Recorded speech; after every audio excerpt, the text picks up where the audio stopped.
Let's do an example using the disk method to find the volume of this shaded region. Now, what we've got is a case where you've got this right triangle and we're trying to figure out the volume that happens if I spin this thing around the x-axis. Now, what you clearly can see is that if we spin that around, you're going to get a standard right circular cone. You're not going to get any sort of exotic shape or anything like that. And that's going to be to our benefit because we can then compare this against the standard geometrical version of a right cylinder cone for a good sanity check to make sure that we're doing things correctly. Now, what I'd like to do is first label some points. What we can see is that we start at the value x equals 0.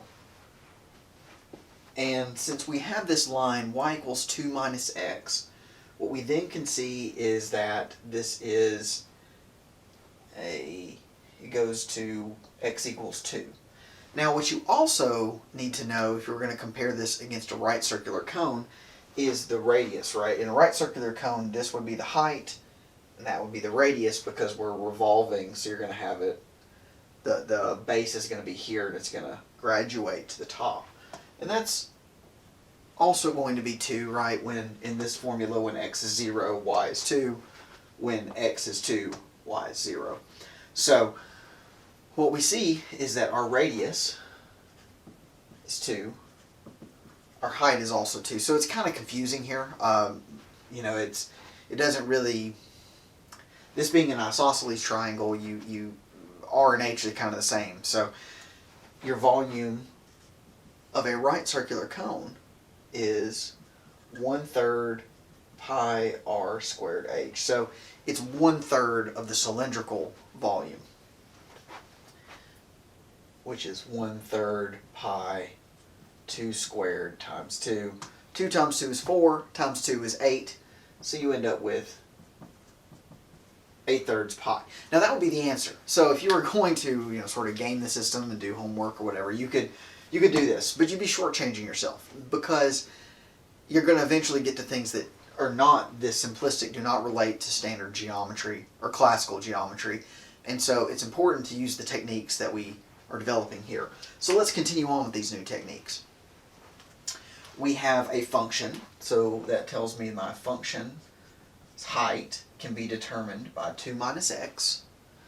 I know that I start at x equals 0. I know that I end at x equals 2. So that's my a and b in a function.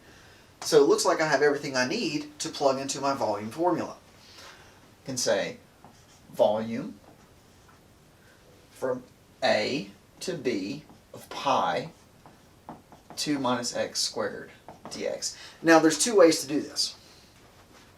And I would recommend you do the other one, but you can live your life as you want to. So the way I would recommend is to use the substitution method. You don't have to do that here.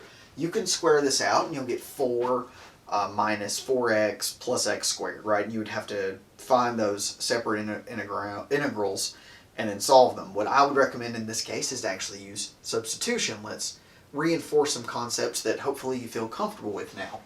We can say u is 2 minus x.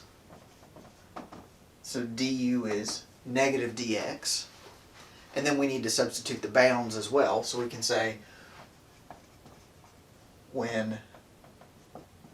so we'll do the lower bound. When x is 0, so when x is 0, that means u is 2. When x is 2, that means u is 0. Simple enough, right? Because you just plug those numbers in and solve for whatever the u value would be.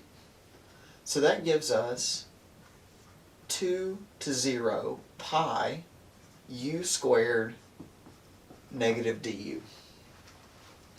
Now there's another thing that I would recommend here. You don't have to do this. Again, you don't have to do any of this. But if we're practicing good integral techniques, then we know that if we swap the limits of integration, we have to introduce a negative, right? Going left to right is the negative of going right to left.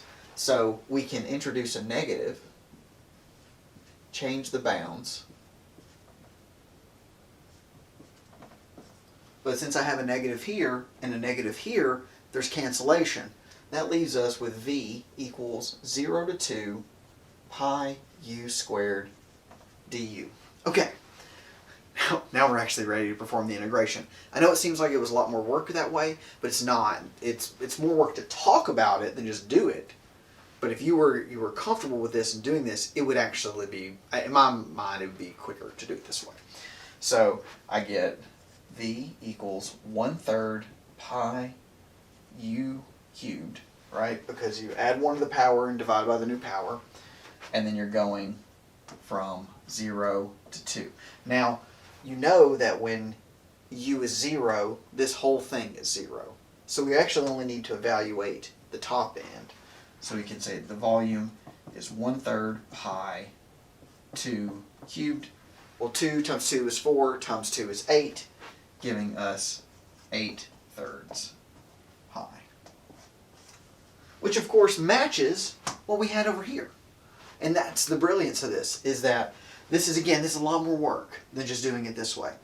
But you're kind of cheating when you do it this way. And the reason I say that is because you're kind of relying on knowing some facts here, like that you didn't really prove. You didn't really prove that the volume of a cylinder, of a cone, right circular cone, is 1/3 pi r squared h. You didn't prove that. Versus doing it this way, you had to know about the area of a circle, so you do have to prove that. But other than that, you can use the techniques of calculus, and we can start doing more interesting things now that we've done a little bit with the disk method.